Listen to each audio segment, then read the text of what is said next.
Hola familia, buenos días. Hola familia, ¿cómo están? Buenos días. Qué bueno es poder saludarnos, conectarnos y una vez más estar en el mismo propósito que es adorar y exaltar el nombre de Dios esta mañana. Así que, sin más preámbulos, dispóngase usted solamente a concentrarse en este momento en Dios, en agradecerle, en recordar todo lo bueno que ha sido con usted y con su familia y en darle gracias a través de este momento. Dios, te damos gracias porque eres bueno, porque cuidas de nosotros cada día, porque nos proteges, nos guardas nuestra familia, Señor, porque estás al pendiente de nosotros, Padre Santo.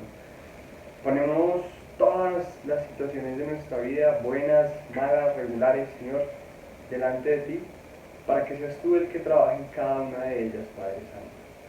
Danos la ruta correcta, enséñanos, Padre Santo, a actuar conforme a tu voluntad, a tu palabra, y ayúdanos a seguirte más cada día, Padre Santo. Nos disponemos a adorarte, a buscarte, a darte gracias, a adorarte porque realmente, Padre Santo, tú eres el único que se puede llamar bueno. En el nombre de Jesús, amén y amén. Amén.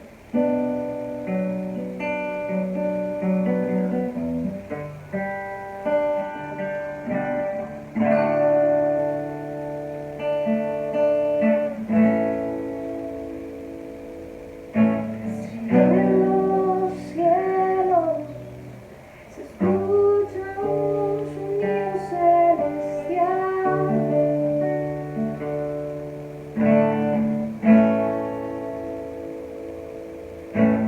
Mira las voces del pueblo que te quiere adorar.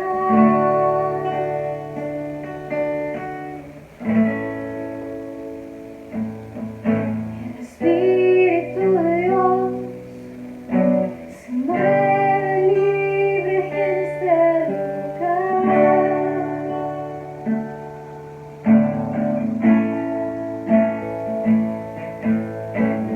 Él está al ver la novia unirse a adorar. Se escucha la tierra canta y el cielo adora y todos gritan que tú eres santo. La tierra canta y el cielo adora y todos gritan que tú eres santo. Abren los cielos, se escucha un sonido celestial.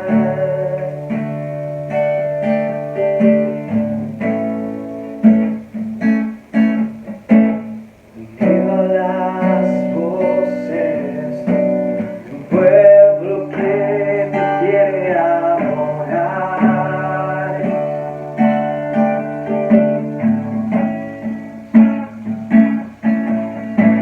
Espíritu de Dios se mueve libre en este lugar.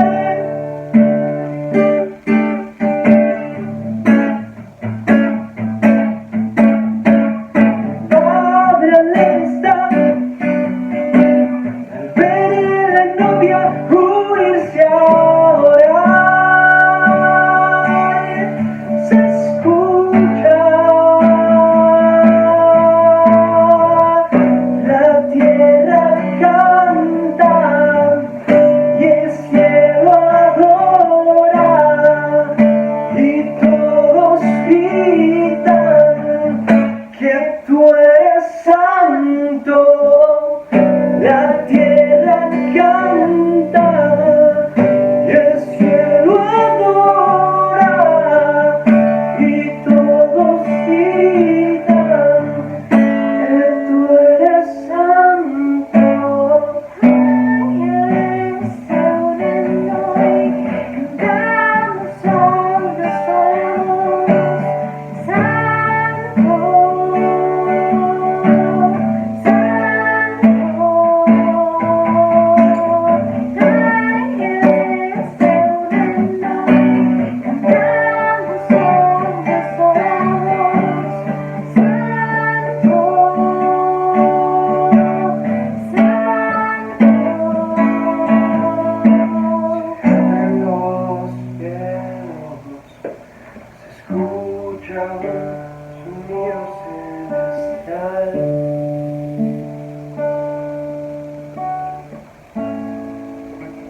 las voces, un pueblo que te quiere adorar.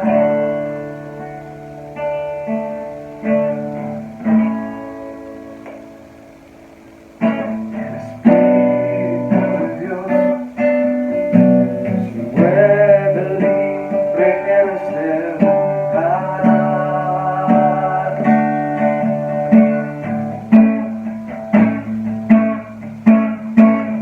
Padre está al ver la novia unirse a orar.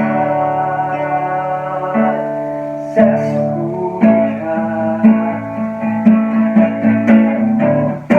la tierra canta y el cielo adora y todos gritan que tú eres santo.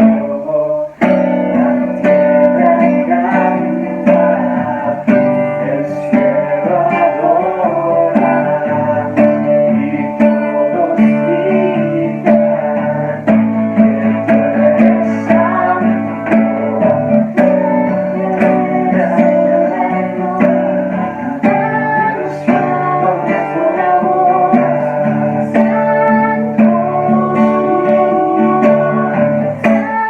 Tú eres santo, la tierra canta y el cielo adora y todos gritan que tú eres santo.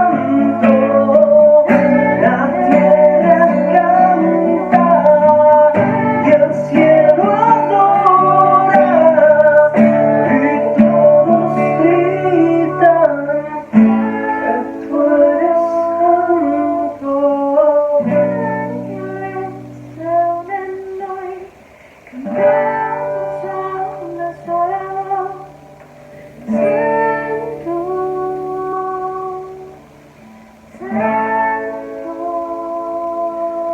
Dios, te damos gracias porque tú eres bueno. La palabra dice que eres 3 veces santo.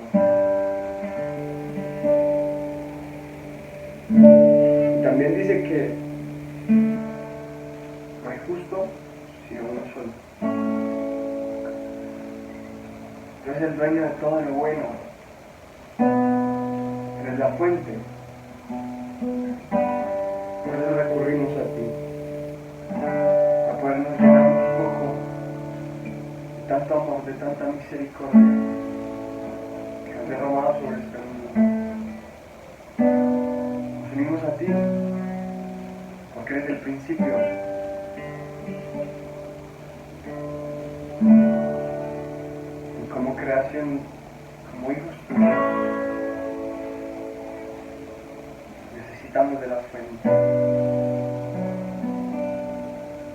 La fuente que quita la sed para siempre.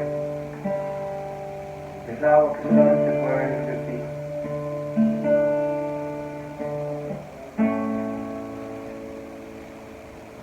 Que nuestra identidad haya cabida en ti, el que nos ha hecho, el que nos hizo con sus manos,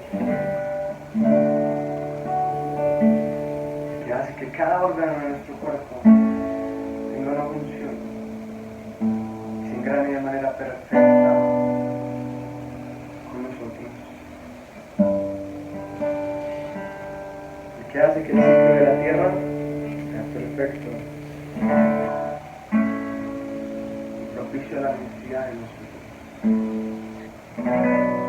Gracias.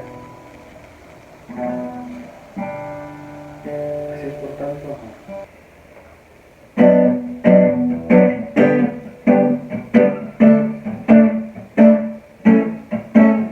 La única razón de mi adoración eres tú, mi Jesús. El único motivo para vivir eres tú, mi Señor.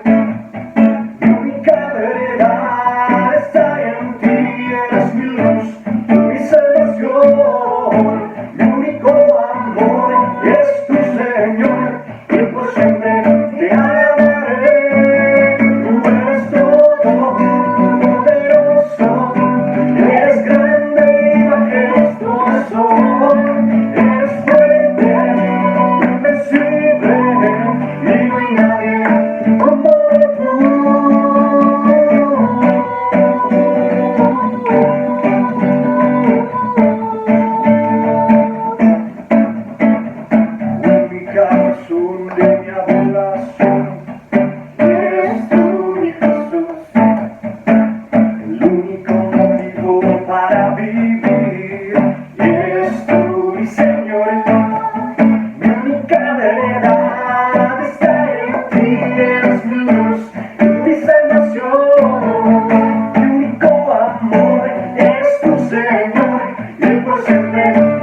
y a que se concentre en el mensaje, en la palabra que hoy Dios trae para nosotros.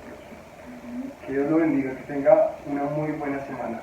Chao, feliz día.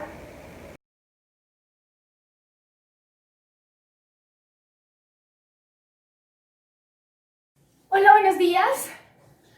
No se equivocaron de canal, están en el canal correcto. No está terminando el culto, hasta ahorita estamos comenzando con el servicio.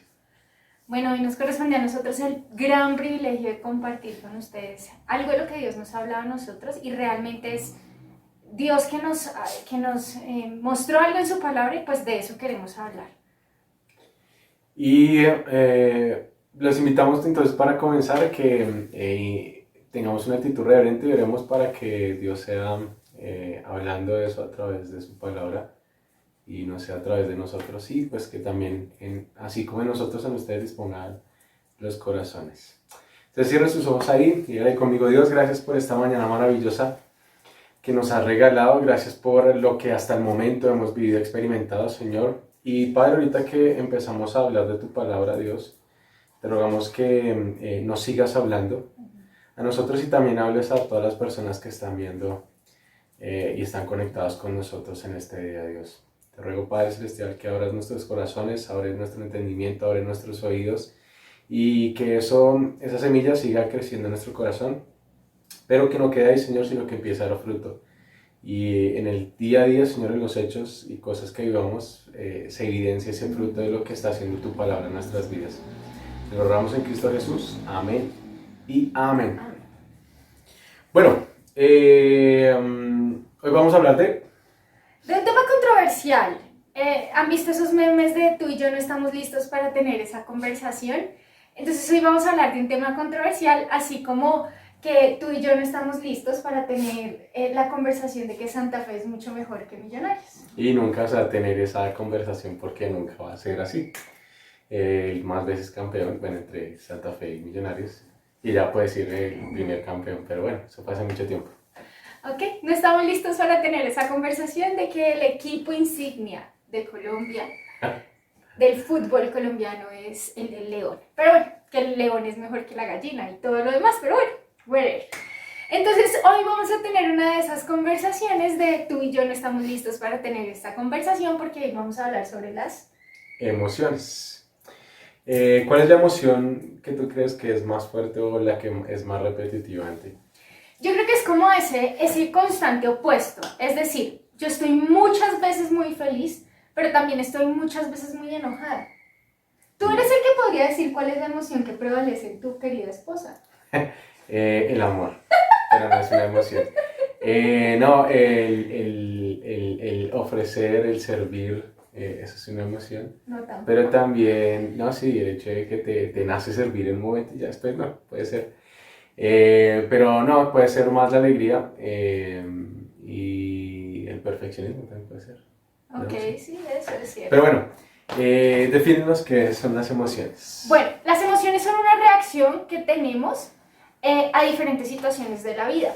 Y esas reacciones tienen consecuencias psicofisiológicas, es decir, en nuestra mente y en nuestro cuerpo. Entonces uno tiene una emoción, no sé, como el miedo, y el cuerpo empieza a sudar. O uno tiene una emoción como la alegría y uno de pronto se sonroja, o como la vergüenza y uno se sonroja un poco. Entonces, pero también tienen consecuencias en la mente porque generan pensamientos o positivos o adecuados o inseguros o negativos. Bueno, listo. Obviamente, ya que tú lo definiste, todos los días tenemos muchas emociones. Usted, así como yo le pregunté a ella y ella me preguntó a mí, usted evalúese y mire qué emociones son las que son más latentes o más repetitivas en su día. Obviamente es fluctuante. Todo el tiempo no estamos en una sola emoción. Exacto, eso es importante tenerlo en cuenta. Listo. Todo esto es porque vamos a hablar de emociones y vamos a tomar de punto de partida un hecho específico del Señor Jesús. ¿Listo? Exacto, miren, todos los temas de la vida están en la palabra de Dios. Y ese está en el tema más controversial, más X, más rebuscado, y allí está en la palabra. O sea, la palabra siempre tiene algo que decir a las situaciones de nuestra vida cotidiana. Correcto. Entonces vamos a tomar el ejemplo de Jesús y de algunas emociones que él tuvo y cómo reaccionó frente a esas emociones. Correcto. Entonces vamos a leer en San Marcos, capítulo 14, versículo 32 al 42. Ok. Y yo lo voy a leer acá en la Nueva Traducción Viviente. La tengo acá abajito porque es que es grandecita, entonces me encarto, ¿vale? Pero sí la estoy leyendo, no es que me la haya aprendido de memoria. Dice, Jesús ora en el huerto de los olivos. Dice, fueron al huerto de los olivos llamado Getsemaní y Jesús dijo, siéntense aquí mientras yo voy a orar. Se llevó a Pedro, a Santiago y a Juan y comenzó a afligirse y a angustiarse profundamente. Les dijo, mi alma está destrozada de tanta tristeza hasta el punto de la muerte. Quédense aquí y velen conmigo. Se adelantó un poco más y cayó en tierra, pidió en oración que si fuera posible pasara de él la horrible hora que le esperaba. Abba Padre, clamó, todo es posible para ti. Te pido que quites esa copa de sufrimiento de mí.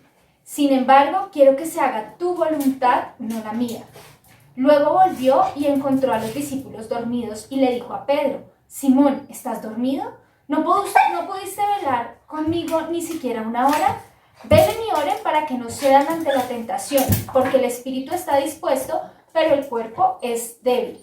Entonces Jesús los dejó otra vez e hizo la misma oración que antes. Cuando regresó de nuevo a donde estaban ellos, los encontró dormidos, porque no podían mantener los ojos abiertos y no sabían qué decir. Cuando volvió a ellos por tercera vez les dijo, adelante, duerman, descansen. Pero no, la hora ha llegado. El Hijo del Hombre es traicionado y entregado en manos de pecadores. Levántense, vamos, miren, el que me traiciona ya está aquí. Bueno, listo. Obviamente vamos a estar leyendo algunos pasajes de que acabamos de leer puntuales, pero queremos especificar todo lo que el Señor Jesús estaba sintiendo en ese momento. En ese momento estaba sintiendo una angustia tenaz. Obviamente ya sabía que iba a suceder, ya estaba pronto a ser entregado y obviamente lo que venía después de ser entregado, que era la muerte de cruz. Pero queremos mirar y es específicamente ese Jesús de su 100% humanidad, sin dejar su 100% deidad divina, lo que sintió y esa angustia. Entonces Jesús es igual también a emociones en ese instante. Él no difiere como tal de lo que nosotros vimos el día a día. Para eso, entonces el pasaje nos muestra algunas circunstancias que obviamente las vamos a tomar y es porque es el modelo a seguir de nosotros, el Señor Jesús. Lo primero es el lugar donde estaban. Entonces tenemos que hablar que es Getsemaní.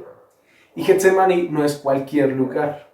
Resulta que acontece que en la Biblia nos habla de varias circunstancias o situaciones que pasaron ahí. Puntualmente entonces podemos mirar en el libro de Hechos, en el que no se ha terminado de escribir, capítulo 1, versículo 12, y habla puntualmente de algo. Mientras la hermana Mary nos ayuda a buscarlo, yo les voy diciendo algo. La hermana Mary es mi mamá. Mary, pero es que aquí en este caso tú eres mi hermana. Pero bueno, la esposita Mary nos ayuda a buscarlo. Quiero decir algo puntualmente también. Getsemaní estaba en el Monte de los Olivos.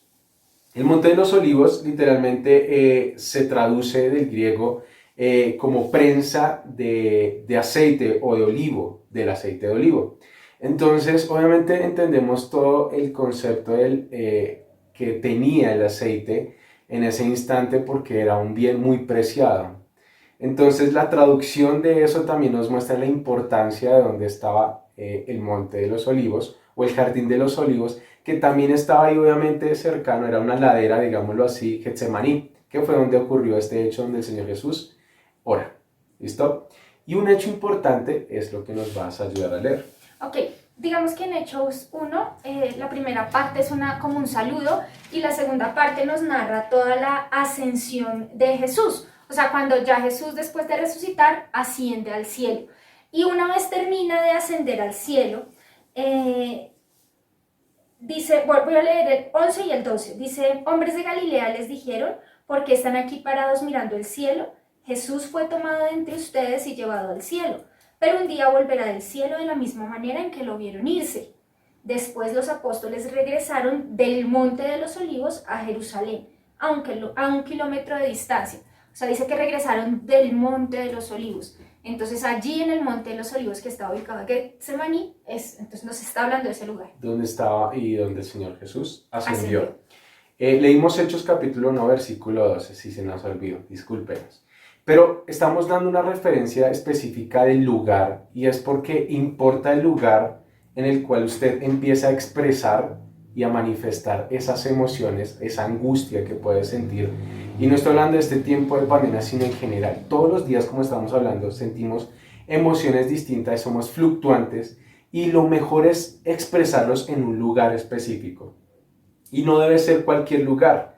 Entonces, por eso estamos siendo específicos en el lugar. Lugar entonces donde el Señor Jesús manifestó esta angustia, este sentimiento, fue en un lugar donde ocurrieron muchos hechos importantes, donde más adelante, después de esto que estamos hablando, pues solamente ascendió, pero también en el Evangelio según San Juan, capítulo 18, versículo 12, nos muestra la frecuencia en la cual estaba ahí, pero sobre todo también nos relata lo que está previo a esto que hemos leído anteriormente en Marcos.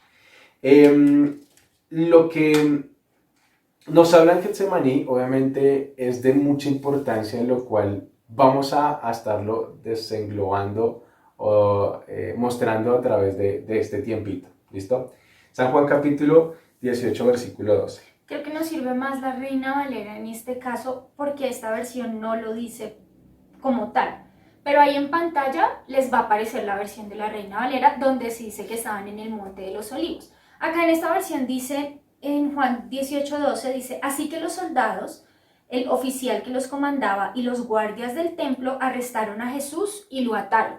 Entonces pues podemos deducir que el lugar donde Jesús fue arrestado pues fue en este lugar, Getsemaní, porque de hecho en Hechos, en Marcos estaba orando y dice, miren, ahí viene el que me traiciona, y allí fue arrestado. Pero miremos la versión Reina Valera, que es mucho más explícita en cuanto al lugar se refiere. Sí, yo me equivoqué, no es 12, sino 1 y 2, versículo 1 y 2. ¿Listo? Versículo 1 y 2.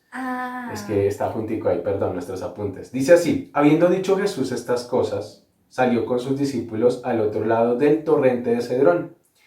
Aquí especialmente está puntualmente donde dice que es del torrente de Cedrón. Está hablando del camino que dirige hacia el Monte de los Olivos y hacia el huerto que es Getsemaní, ¿listo? O el Monte de Getsemaní. Dice, donde había un huerto en el cual entró con sus discípulos. Y también Judas, el que le entregaba, conocía aquel lugar porque muchas veces Jesús se había reunido allí con sus discípulos.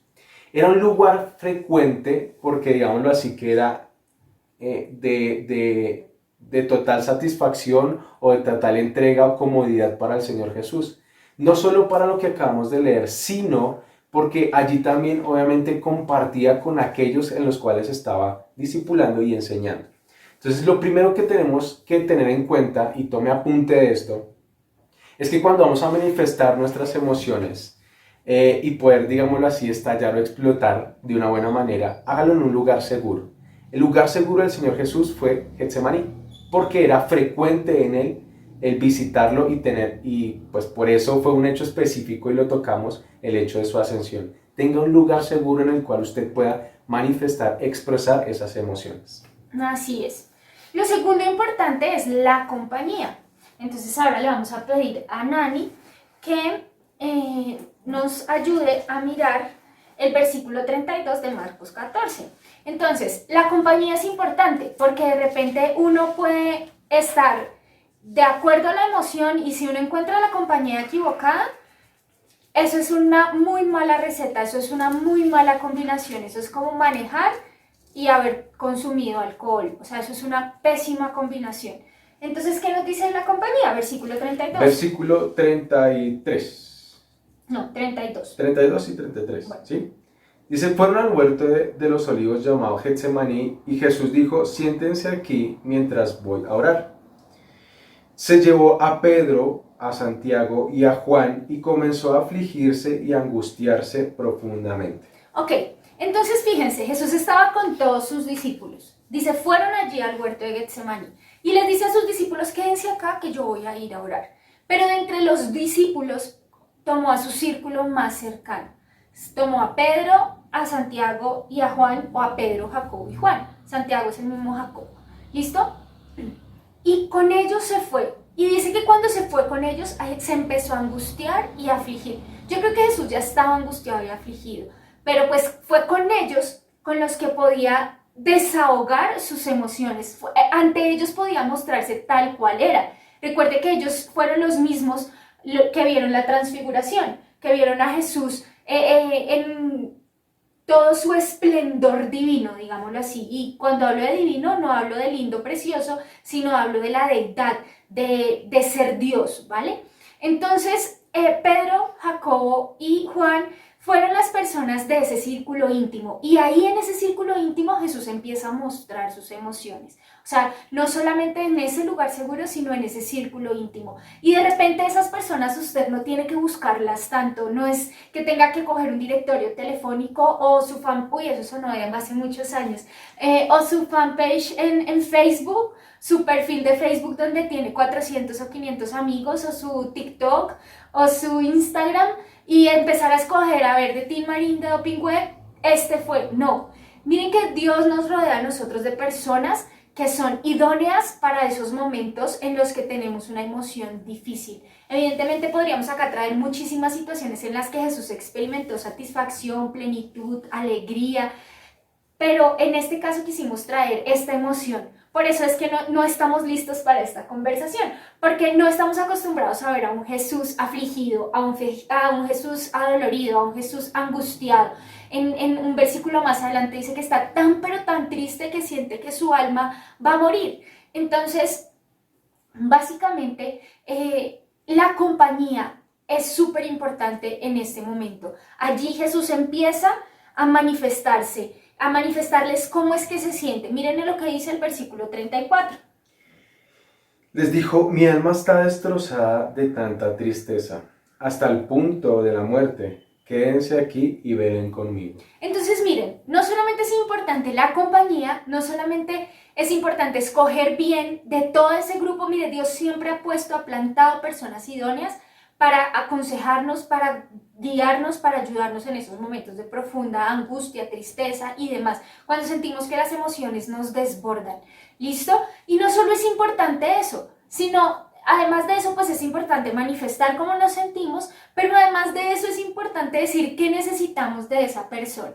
En el matrimonio eso es súper importante. Hay veces que no se ven suplidas nuestras necesidades porque no expresamos claramente qué es lo que necesitamos, qué es lo que queremos. Jesús ahí les dijo qué necesitaba de ellos en ese momento. Jesús ahí les dijo cómo podían apoyarlo. Ustedes conocen a Karen, a mi hermana, y mi hermana tal vez en los momentos más tristes, yo quiero ofrecerle un abrazo y mi hermana hace así: no me toques, suélteme.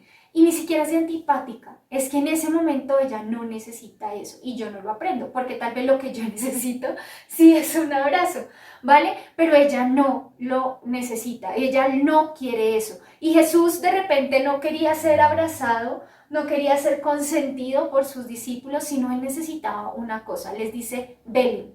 Y eso está ahí en el 34, y velar en ese contexto significaba que estuvieran orando a Dios, que estuvieran hablando con Dios Padre y pidiéndole por Jesús, que estuvieran intercediendo por él. Jesús ya habían estado 3 años con Jesús, Jesús ya les había enseñado cómo hablar con su Padre.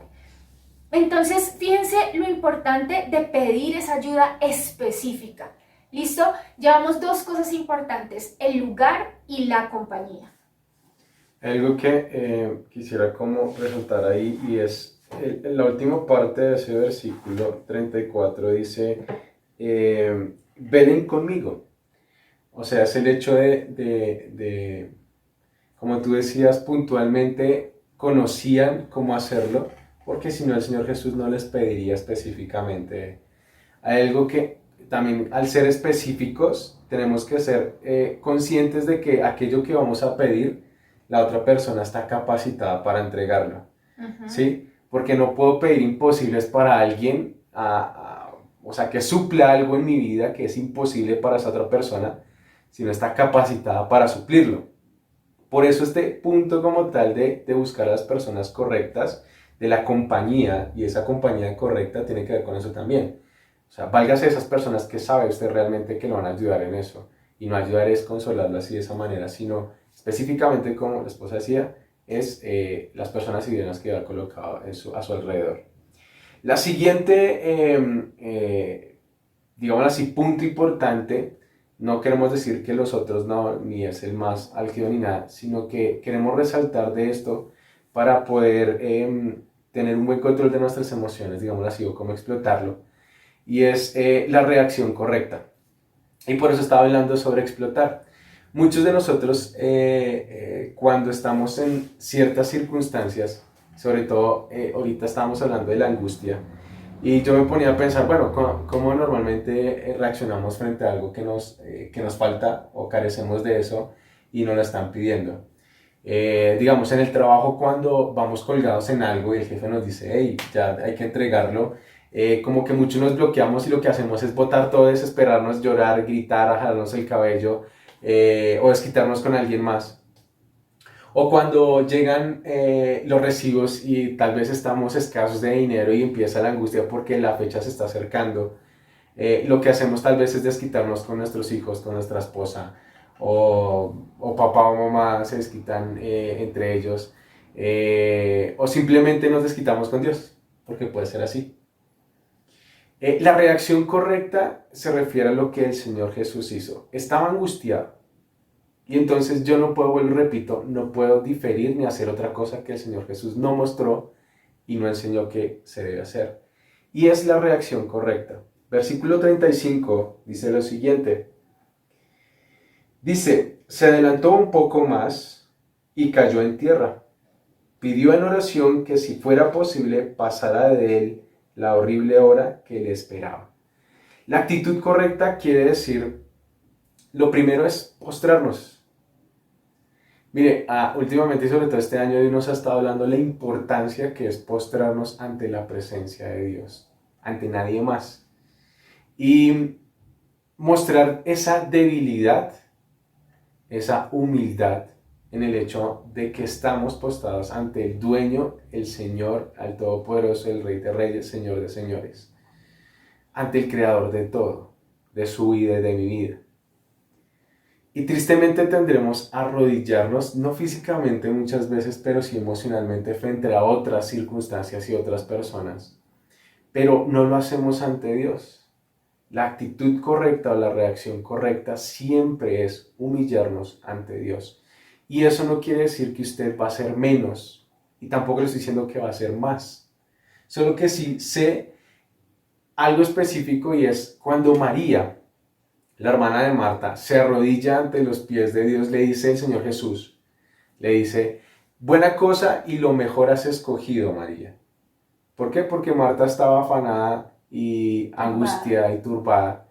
Y viene a decirle, hey, Señor, pero dile a María que me ayude, yo estoy ocupada. Y el Señor Jesús le dice, no, ella está en el mejor lugar, en el mejor momento, está recibiendo lo mejor. Y por eso es resaltada en la historia. Yo no estoy diciendo que eso vaya a pasar con usted y conmigo. Solo estoy diciendo puntualmente lo que el Señor Jesús reconoció en María. ¿Por qué? Porque estaba postrada escuchando. Puntualmente aquí hay algo específico que pasa, y es el postrarnos. Es difícil cuando tenemos que doblegarnos, porque nuestro ego, nuestra autosuficiencia, nos impide muchas veces hacerlo, porque creemos que podemos solucionarlo todo. El Señor Jesús, el Hijo de Dios, mostró eso, necesitaba postrarse ante el Padre, y lo hizo. La forma como lo dice acá me llama mucho la atención, y dice que cayó en tierra. Es como cuando dice, ya no puedo más, me rindo, me botó. Lo hizo. Yo creo que muchos en algún momento de angustia y desespero hemos llorado, de esa angustia y de ese desespero de no encontrar la solución. Y tal vez lo último que se nos pasa es realmente arrodillarnos si no caemos es frente a la debilidad y nos dedicamos a llorar pensando en ese problema. No caemos, no nos arrodillamos, no caemos o nos postramos frente a Dios, sino realmente nos quedamos es frente a la circunstancia, más no diciendo, Dios, eres tú a quien yo me postro y me arrodillo. Entonces lo primero es que se postra. Lo segundo es que el Señor Jesús no oculta sus emociones, las expresa literalmente y por eso se abre ante el Padre y le dice eso. Le dice, versículo 35 nuevamente, le dice, si es posible, pasa esta horrible hora que me espera, digámoslo así. Él estaba pidiendo puntualmente que pasara eso que sabía que tenía que suceder, pero su oración no fue otra ni exigiendo, no fue otra ni tampoco como con altivez a ver si sucede, no, sino le dijo, le entregó toda la voluntad del Padre, sabiendo ya que iba a suceder, pero físicamente necesitaba decirlo y expresarlo. Entonces, esas emociones debemos ser sinceros primero con nosotros, en reconocer qué es lo que estamos sintiendo y segundo en manifestarlo puntualmente a Dios. Aunque Dios conoce todo lo que usted piensa, todo lo que usted va a hablar antes de que lo diga y pronuncie, bien la Biblia lo dice, bien dice que hasta conoce el número de sus cabellos, entonces algunos dirán, uy no, pero complicado, pero bueno, puntualmente hoy es de que dice que Él fue sincero, el Señor Jesús fue sincero. Nosotros no podemos engañar a Dios cuando lo conoce todo, ni si fue el que me formó. Usted puede decir una cosa, pero realmente Dios sabe qué es lo que hay en su corazón realmente. Entonces lo primero es que cuando usted se humille, sea sincero también es lo segundo, sea sincero en lo que usted le va a expresar a Dios. Y en ese momento, cuando usted es sincero, va a reconocer muchas cosas de lo que Dios ha hecho en su vida y va a tener esa capacidad lúcida de reconocer todo lo que Dios ha hecho hasta este punto y que es un Dios tan grande que no lo va a dejar ahí. El Señor Jesús en Marcos, en la versión Reina Valera, dice puntualmente ahí, mientras nos ayudes a buscarlo, el versículo 36, versículo 36. Listo. Versículo 36. Dice así. No lo encontré. ¿No lo encontraste? Bueno, aquí dice, Abba Padre, clamó, todo es posible para ti, te pido que quites esta copa de sufrimiento de mí. Sin embargo, quiero que se haga tu voluntad, no la mía. Y utiliza el término Abba Padre. El término Abba significa el Padre o Padre, y él lo dice ahí, o la traducción nos ayuda, y dice Abba puntualmente, pero entonces la traducción ya nos dice Abba Padre. Significa puntualmente el Padre. ¿Quieres leerla ahí? Bueno, dice, y decía, Abba Padre, todas las cosas son posibles para ti. Aparta de mí esta copa, mas no lo que yo quiero, sino lo que tú. En ese momento en el cual se postró, fue sincero con sus sentimientos, obviamente da algo y es la primera vez en la Biblia en la cual se hace referencia a Abba. Hay otro versículo, ya más adelante lo vamos a ver, pero puntualmente es tan magnífico que en ese momento tan angustiante, desesperante para el Señor Jesús, nos da ese concepto de paternidad de Dios. Yo no soy papá, pero tengo un papá y tengo una mamá y sé que así como tu papá y tu mamá, en las peores circunstancias que podamos estar, nunca van a dejar de reconocer que nosotros somos sus hijos.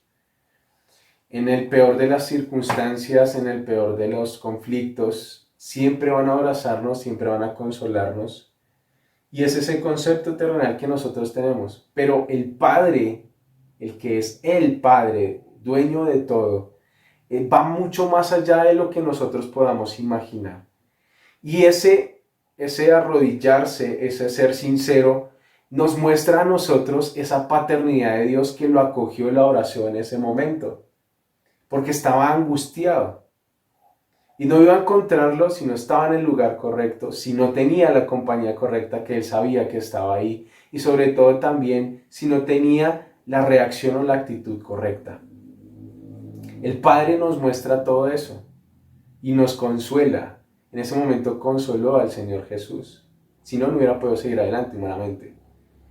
Lo consoló. Ese Padre, al ser la primera vez que se muestra, obviamente, yo creo que en ese instante los discípulos no habrán caído ni en cuenta porque no estaban ahí. Bueno, estaban ahí, pero Jesús estaba apartado. estaba apartado, pero obviamente cuando lo recapitulamos y lo estamos leyendo, podemos entender cuán bueno es Dios en el hecho de que en ese instante de dificultad nos mostró paternidad también a nosotros. Una de las cosas que nos regala, y vamos a leerlo en Romanos, capítulo 8, versículo 15. Dice así, pues no habéis recibido el espíritu de esclavitud para estar otra vez en temor, sino habéis recibido el espíritu de adopción, por el cual clamamos, Abba Padre. Entonces, al ser adoptados, reconocemos y ya no tenemos ese espíritu de temor. Ese momento crucial en el cual el Señor Jesús nos muestra esa paternidad, nos muestra la adopción que es por gracia que tenemos, esa adopción por amor y en gracia. Y esa adopción nos muestra que ya no debemos de tener temor de ninguna circunstancia. Eso nos debe fortalecer, nos debe parar, literalmente. De tal manera que decir, hey, hay esperanza, y hay esperanza en Dios para todas las circunstancias. Dios no le va a proveer a usted algo en lo cual lo aleje de él, téngalo eso presente siempre, y eso es un padre. A usted un padre nunca le va a alcahuetear las cosas. Un padre que lo ama nunca va a dejar de corregirlo, siempre lo corrige. Esa paternidad nos muestra que hemos sido adoptados por el Padre Celestial. Este apenas es el inicio del tiempo más difícil de Jesús sobre la tierra, del tiempo en el que Jesús más padeció, del tiempo en el que Jesús más sufrió. Ya lo decía Isaías, ¿no? Molido fue por nuestras transgresiones. Y leer Isaías 53, todo lo que dice el siervo sufrido es chocante, lo exhorta a uno realmente, lo redarguye a uno, porque es ver cosa por cosa qué le pasa a Jesús. O sea, es ver una historia trágica en su máxima expresión. O sea, Jesús fue un gran mártir, pero fue además el único mártir que ha partido la historia en dos. En el mundo han habido muchos mártires, han matado mucha gente que se ha vuelto muy importante, pero el único que ha partido la historia en dos ha sido Jesús. Y este punto de cuando Jesús ora en Getsemaní es ese punto de quiebre inicial, es ese punto de aflicción inicial. Más adelante hay una aflicción aún más profunda, pero en Getsemaní inicia ese punto de aflicción, inicia ese tiempo tan difícil, ese capítulo tan duro en la vida de Jesús. Pero al final hubo victoria. Y al final leímos en Hechos 1, leímos cómo Jesús asciende, o sea, Jesús resucita, Jesús sufre, padece, tiene lo más duro que fue separarse de su Padre, porque esa es la copa amarga a la que se refiere esta palabra.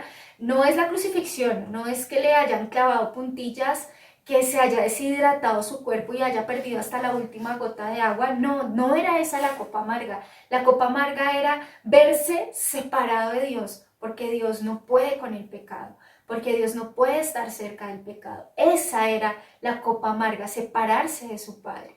Entonces ahí es el máximo, como la cúspide del sufrimiento de Jesús. Pero acá en Getsemaní todo inicia. Este es el punto inicial y por eso es tan importante seguir el ejemplo de Jesús. Antes de concluir esto, recapitulemos. Hemos visto tres cosas importantes. Hemos visto que no importa lo duro que sea el momento, lo difícil que sea la situación, lo primero que tenemos que tener en cuenta es tener un lugar seguro en el cual podamos refugiarnos y sobre todo también manifestar esas emociones o esas angustias. Y yo les ruego a Dios porque nuestra iglesia sea un lugar seguro. Esa es mi oración. Número 2. Rodearnos de personas correctas. Y número 3. Tener una actitud y una reacción correcta frente a esas emociones. Y esa reacción correcta habla de postrarnos, habla de confesar sinceramente las cosas a Dios. Jesús ahí le dijo: Dios, por favor, si es posible, yo no quiero hacer esto, de verdad, si es posible, pase de mí esto, pero no se haga mi voluntad, sino la tuya. Entonces podemos ser sinceros, pero ser respetuosos. Ese reclamarle a Dios, ese exigirle a Dios, pues no está bien. Nosotros debemos ser humildes. Si el mismo Jesús fue humilde, o sea, ¿cómo nosotros no vamos a hacerlo? ¿Listo? Y tener claro que no estamos hablando con un extraño ni con un patrón, estamos hablando es con nuestro Padre. Y una vez hacemos todo esto en este tiempo difícil, una vez abrazamos el proceso, porque tener todo este tema de esas emociones causa pensamientos, o sea, las emociones nos llevan a tener cierto tipo de pensamientos y esos pensamientos a su vez traen más emociones o desarrollan más la emoción que tenemos. Entonces Jesús estaba angustiado, afligido, triste y eso lo hacía pensar en ciertas cosas. Y con nosotros pasa, o sea, a nosotros cualquier cosa nos descoloca. Yo sé que esta semana yo tuve un episodio así súper explosivo, la verdad, no me acuerdo ya ni por qué, pero sé que exploté. Entonces, ¿por qué te ríes? Entonces, eso pasa. Pero si nosotros seguimos este ejemplo, si abrazamos el proceso, porque Jesús con la tristeza y con la angustia no la metió en un cajón por allá y la guardó, no, Jesús se enfrentó, Jesús gestionó esa emoción, no la encerró, no la controló, sino que la gestionó de la manera correcta. Hoy en día en las empresas es súper importante gestionar, esa palabra es súper de moda, gestiona, gracias por tu gestión, y gestionar es como darle curso a. Entonces llega un cliente, tiene una petición, la persona recibe la petición, la lleva hacia el área encargada, el área encargada contesta, luego se pasa a comunicación, el departamento de comunicación se comunica con el cliente, resuelve la inquietud y ahí hubo una correcta gestión porque llegó a su punto final, ¿cierto? Pero cuando no hay una gestión, el cliente dice algo que nunca llega a los oídos del área encargada y entonces hay un cortocircuito. Y entonces esa empresa va para abajo, va para la quiebra y va en bancarrota porque no puede tener una relación con sus clientes, porque no es capaz de gestionar. Eso es lo que pasa con las emociones. Las emociones debemos gestionarlas. Y en el mundo hay muchos discursos que dicen que tú mismo puedes gestionar tus emociones y que tú tienes que hacer un autoanálisis y ir a terapia y demás. Y yo no es que esté en contra de eso, de ir a terapia y demás, de eso no estoy en contra, pero sí uno solo no puede, definitivamente uno solo no puede gestionar las emociones. Y miren lo que Jesús hace ahí, es más que terapéutico, ir al Padre y decirle cómo se sentía, ok, esa fue la mejor terapia, esa fue la mejor solución y es más que terapéutico.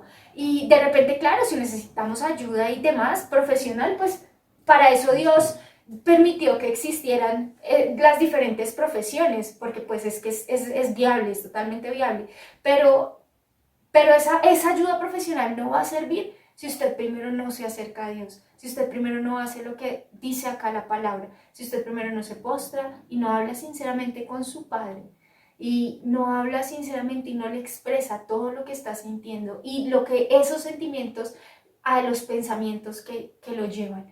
Y cuando eso pasa, hay victoria. Y Jesús después resucita y Jesús nos salva y parte la historia en Dios. Y usted tiene una vida maravillosa gracias a que Jesús murió por usted y por mí. Y gracias a que Jesús pasó por todo este tiempo difícil. Y de la misma manera, nuestra vida puede ser igual. Si nosotros tenemos un momento duro, un momento en donde nuestras emociones están así por el piso, en donde estamos al borde del colapso, en donde realmente estamos en una crisis existencial, lo que tenemos que hacer es lo que dice acá la palabra y vamos a ver la victoria. Pero debemos seguir el ejemplo de Jesús, o sea, no hay de otra. Cuando hoy escuchábamos casualmente a una persona diciendo que le había preguntado a muchos, un anciano, y decía que le había preguntado a muchas personas a lo largo de 40 años, o sea, eso es una investigación bastante extensa, cuál habría sido el mayor aprendizaje de su vida. Y él decía que todos tenían algo en común al contestar, y es que se referían al mayor aprendizaje de un momento difícil, de un momento duro. O sea, no hablaban de un momento de éxito, sino hablaban de un momento en donde había habido, ¿sí se dice habido? Sí, algo difícil y duro en sus vidas. Y cuando se referían a ese momento difícil o duro, era cuando hablaban de su mayor aprendizaje. Así que si seguimos este ejemplo, definitivamente vamos a encontrar ese gran aprendizaje que después, hablaba con Nani también, nos va a dar esa autoridad para hablar de eso que nos pasó. Si no pasamos por ahí, no vamos a tener autoridad para hablar de eso. Y definitivamente por algo Dios nos pasa a experimentar esas emociones. Si usted nunca ha estado triste, no le puedo hablar a alguien que esté triste. Entonces, definitivamente gestionemos de esa manera las emociones. O sea, vamos desenredando esa madeja de lana que tenemos ahí toda enrollada y vamos tejiendo esas emociones delante de nuestro Dios y así es que funciona, no hay de otra. Y realmente solo quiero terminar con esta frase y es que Dios esperaba que su pueblo en medio de la tristeza, de la angustia, de la persecución, acudiera a Él, reconociendo su soberanía y se sometiera a su voluntad, así como lo hizo Jesús. Debemos acudir a Él y someternos y saber de su soberanía, que Él tiene todo bajo control, y someternos a su voluntad, que es buena, agradable y perfecta. Yo quiero concluir esto también diciendo de que usted más adelante, obviamente dijimos que hasta el versículo 42, usted va a leer lo que sucede con los discípulos que los que llamó el círculo cercano y le fallaron en ese momento. Pero Dios, el Señor Jesús sabía obviamente que estaba en el corazón de ellos, les estaba mostrando qué tenían que hacer porque los estaba preparando para después de. Lo que te estabas diciendo es ganarnos el derecho a. Entonces, no podemos hablar si nos hemos ganado el derecho, quiere decir que no hemos pasado por esa circunstancia. Es ganarnos el derecho a para poder ayudar. Y lo último es que usted puede estar en lo más profundo, pero Dios no lo va a dejar bajar más de ahí. Y con esto quiero decir de que también Dios a usted no lo va a devolver más allá desde el último tiempo en el cual usted estuvo en bendición. O sea, lo último que ganó. Dios lo devuelve hasta ahí, puede ser. Tal vez muchos pensamos que retrocedemos, pero Dios siempre está probando y en ese probar usted se va a dar cuenta que va a partir desde el último momento, en aquel instante en el cual estoy buscando en plenitud de Dios, y desde ahí lo vuelve a comenzar. Es volver a comenzar como tal y es ahí donde están las victorias. En el fracaso no quiere decir que usted toda su vida va a ser un fracaso porque Dios no lo hizo fracasado. Recuerde el versículo de Romanos, usted es hijo de Dios. Y por eso pues tenemos todo a nuestro favor. Así es. Vamos a terminar orando. Vamos a darle gracias a Dios por esta palabra y ya no vamos a hablar más porque no queremos cansarlo. Dios, gracias porque nos has hecho hijos, gracias porque nos estás enseñando la manera de cómo gestionar, de cómo lidiar con todas las emociones que estamos sintiendo. Tal vez en este momento, como en que el mundo cambió tanto, todo el mundo habla de nueva normalidad, pero a mí esa expresión no me gusta, sencillamente es un tiempo diferente, Dios. Permítenos gestionar, permítenos trabajar con esas emociones delante de tu presencia, que es la mejor manera, Dios. Y permítenos salir victoriosos. En el nombre de Jesús. Amén y amén. Amén. Dios los bendiga. Los amamos mucho y nos sentimos muy contentos de haber estado con ustedes esta mañana. Dios les bendiga. Compartan. Chao.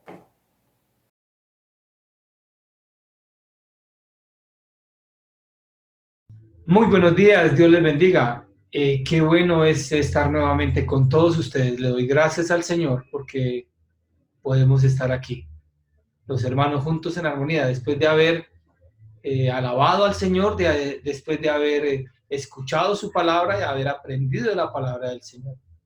Hoy hemos visto este pasaje donde nos muestra que Jesús va a orar al monte de Getsemaní y lleva a sus discípulos, mostrándoles, enseñándoles, instándoles a que oren, a que estén los hermanos juntos en armonía, orando y clamando. Y el Señor les muestra todo un proceso para que ellos lo puedan hacer y lo realicen y puedan estar en comunión con el Padre. Pero los discípulos en medio de todas las circunstancias se cansan, se duermen. Ellos también se encontraban de pronto tristes. Y nosotros hemos estado haciendo esta tarea con ustedes cada jueves, desde que comenzó esta pandemia y desde que hemos visto que han estado todas estas dificultades. Hemos instado a que nos reunamos, a que podamos clamar, podamos interceder los unos por los otros, podamos estar ahí en pie de lucha, buscando la presencia del Señor, buscando la voluntad del Señor, buscando el rostro del Señor. Y qué bueno es cuando lo hemos podido lograr, cuando hemos podido estar ahí, los hermanos juntos. Así es de que las palabras son de ánimo para que usted, mi hermano, mi hermana, no se conformen, sino que estén ahí batallando siempre, estén en pie de lucha, en oración y batallando, para así poder no perder el ánimo, sino que por el contrario, el Espíritu Santo de Dios nos ayude a estar animados y nos reconforte, nos consuele, haga la parte que a él le corresponde, pero que nosotros hagamos la parte que a nosotros nos corresponde. Esa es, digamos, la virtud de la oración. Eso es lo que consigue el estar siempre conectados en oración unos con otros. Bueno, pero también tenemos que nosotros no dejar pasar este mes. Este mes en el mundo entero se celebra el mes de el amor y la amistad. Y qué bueno es tener en cuenta la palabra del Señor al respecto. ¿Qué nos enseña la palabra del Señor en cuanto a esto de la amistad y del amor? Mi esposita va a estar leyendo una porción de la palabra que nos recuerda mucho este tema desde la Biblia. Adelante. Buenos días. Es grato saludarles, es grato reunirnos a alabar el nombre del Señor. Es grato poder edificarnos en su palabra y aprender cada día más de Él y más el camino que debemos seguir para tener una vida íntegra y una vida feliz. Bueno, leemos la palabra del Señor en el nombre del Padre y del Hijo y del Espíritu Santo. Amén. Juan 15, versículos 12 al 17. Y dice así: este es mi mandamiento, que os améis unos a otros, como yo os he amado. Nadie tiene mayor amor que este, que uno ponga su vida por sus amigos. Vosotros sois mis amigos si hacéis lo que yo os mando. Ya no os llamaré siervos, porque el siervo no sabe lo que hace su señor. Pero os he llamado amigos porque todas las cosas que oí de mi Padre os las he dado a conocer. No me elegisteis vosotros a mí, sino que yo os elegí a vosotros. Y os he puesto para que vayáis y llevéis fruto, y vuestro fruto permanezca, para que todo lo que pidiereis al Padre en mi nombre, Él os lo dé. Esto os mando, que os améis unos a otros. El Señor Jesucristo siempre diciendo las palabras correctas, siempre sirviendo de modelo para todas las cosas que nosotros como sus amigos debemos hacer. Es bueno, es grato que podamos seguirle a Él, imitarle. Él que dio la vida por sus amigos, dio la vida por nosotros, nos da el ejemplo de cómo es que se lleva una amistad, no como la lleva el mundo, una amistad por interés, una amistad por conveniencia, una amistad por apariencia, sino que la amistad debe ser una amistad verdadera, una amistad como Jesús nos ha enseñado, como Jesús nos enseña en este pasaje, que nos amemos los unos a los otros incondicionalmente, ayudándonos a crecer los unos a los otros.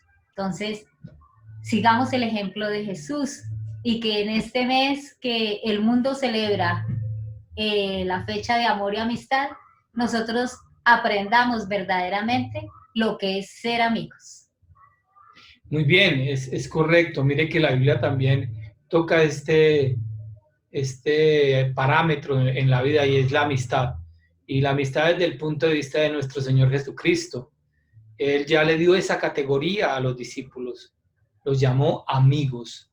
Y miren que es consecuente con el pasaje que hoy se estudió de Jesús en el huerto de Getsemaní. Él llevaba a sus discípulos para estar con ellos, para tener esa relación, esa comunión con ellos, y los llevaba y les daba lo mejor que se le puede dar a unos amigos, y es la comunión con el Padre. Qué interesante que es eso, qué bueno que es eso. Y hoy en día nosotros lo tenemos que practicar. Hoy en día, si algo tenemos que hacer es reconocer que el Señor Jesús nos está dando a nosotros ese grado de amistad, esa relación, pero tenemos que ser amigos con Jesús, tenemos que estar en plena comunión con el Señor, porque Él nunca está separados de nosotros. Él, por el contrario, Él dijo que estaría con nosotros todos los días hasta el fin. del mundo. Y eso es lo que hace un amigo. Un amigo está con uno en todo momento, en las buenas, en las malas. Y entonces podemos tener la certeza, la seguridad que estamos con el Señor Jesús. Pero tenemos que hacer nuestra parte. Tenemos que estar orando, tenemos que estar clamando, tenemos que estar leyendo la palabra, conociéndole a Él. Y ser solidarios los unos con los otros. Amén. Porque eso fue lo que Él dejó, ese legado Él dejó. Un nuevo mandamiento os doy, que os améis los unos a los otros. Entonces, ¿qué tan importante es que la amistad se demuestre de esa manera? Sí. La pregunta es, como siempre, yo les dejo una pregunta. ¿Lo estamos haciendo? ¿Estamos primero teniendo esa comunión con Cristo para así poder tener comunión con el Padre? ¿Y con los hermanos? ¿Estamos teniendo comunión entre los hermanos unos con otros para así poder demostrar la amistad? Allá en sus casas hay esa coinonía, hay esa fraternidad, hay esa amistad, ¿o no es así? Les dejo estas preguntas con el solo objetivo de que reflexionemos. Si no lo estamos haciendo, nos preocupemos por amarnos, por hacerlo, porque es el mes del amor y la amistad, que no debería existir un mes, sino toda la vida para nosotros tiene que ser de amor y de amistad unos con otros. El mundo está perdido porque no tiene en cuenta eso. El mundo está perdido porque para ellos solo son fechas. Día de la Madre, Día del Padre, Día del Amor y la Amistad, Día de Navidad. Pero no es así, no debe ser así. No, para nosotros No. es una forma de vida. Es una forma de vida, correctamente. Entonces, que mi Señor les bendiga grandemente. Que el Todopoderoso, el gran yo soy, el que es soberano, los bendiga, los llene con su presencia cada día. Y que ustedes puedan tener la iniciativa también de siempre estar en comunión con el Señor Jesús, el mejor amigo, en oración con Él. Y Él no los va a defraudar. Y Él les va a dar ese motor, esa gasolina para seguir adelante y no desfallecer. Un abrazo a la distancia. Que el Señor los guarde y el Señor los proteja. Dios Mil les bendiciones. continúe bendiciendo. Feliz semana.